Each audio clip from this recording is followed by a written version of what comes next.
रोहन एक नए शहर में नौकरी के लिए आया था। काफी तलाश करने के बाद उसे एक सस्ता और अच्छा घर मिल गया। घर की जगह भी अच्छी थी और मकान मालिक का व्यवहार भी बहुत अच्छा था। लेकिन घर की एक बात थोड़ी अजीब थी।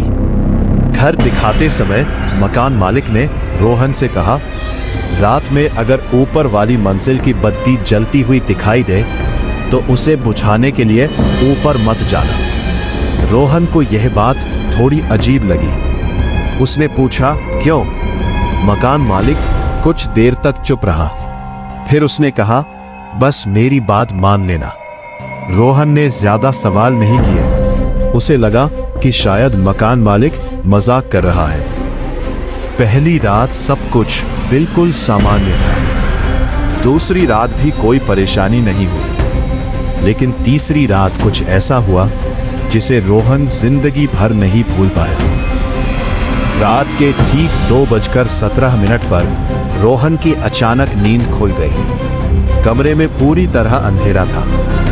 उसने जैसे ही दरवाजे की तरफ देखा, उसे सीढ़ियों के ऊपर से हल्की पीली रोशनी दिखाई दी। ऊपर वाली बत्ती जल रही थी। रोहन को तुरंत मकान मालिक की बात याद आ गई। उसने सोचा कि शायद सुबह जाकर बत्ती बंद कर देगा। लेकिन तभी ऊपर से किसी के चलने की आवाज आने लगी। टक टक टक।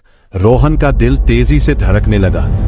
उसे लगा शायद कोई आवाज उसके कमरे तक नहीं आएगी। लेकिन कुछ ही सेकंड बाद वही कदमों की आवाज सीढ़ियों से नीचे आने लगी।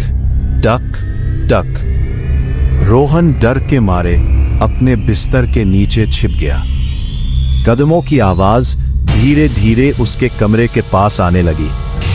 फिर अचानक आवाज उसके कमरे के दरवाजे के ठीक बाहर आकर रुक गई। कुछ पल तक पूरी तरह सन्नाटा रहा। फिर दरवाजे का हैंडल धीरे धीरे घूमने लगा। चरर, दरवाजा अंदर से बंद था। रोहन अपनी सांस तक रोककर बैठा रहा। दरवाजे का हैंडल कुछ सेकंड तक हिलता रहा। फिर अचानक सब शांत हो गया। कुछ देर बाद वही कदमों की आवाज वापस सीढ़ियों की तरफ जाने लगी। टक टक टक। और फिर पूरी तरह सन्नाटा। रोहन पूरी रात बिस्तर के नीचे ही बैठा रहा। सुबह होते ही उसने मकान मालिक को फोन किया। मकान मालिक ने फोन उठाया। रोहन ने पूरी रात की घटना उसे बता दी। कुछ देर तक मकान मालिक बिल्कुल चुप रहा। फिर उसने सिर्फ एक सवाल पूछा, क्या तुमने ऊपर वाली बत्ती देखी थी? रोहन ने कहा, हाँ। फोन के दूसरी तरफ फिर कुछ सेकंड तक खामोशी रही। फिर मकान मालिक ने बहुत धीमी आवाज में कहा, उस घर में ऊपर वाली मंजिल है ही नहीं। रोहन कुछ समझ नहीं पाया। उसने कहा, लेकिन मैंने खुद सीढ़ियां देखी थी। मकान मालिक ने जवाब दिया, तुम आज ही वो घर छोड़ दो। रोहन ने उसी दिन अपना सामान उठाया और घर छोड़ दिया। लेकिन कहानी यहीं खत्म नहीं हुई। घर छोड़ने के बाद रोहन ने उस मकान की पुरानी तस्वीरें इंटरनेट पर खोजी। उसे कई साल पुरानी एक तस्वीर मिली। तस्वीर में वो घर दिखाई दे रहा था।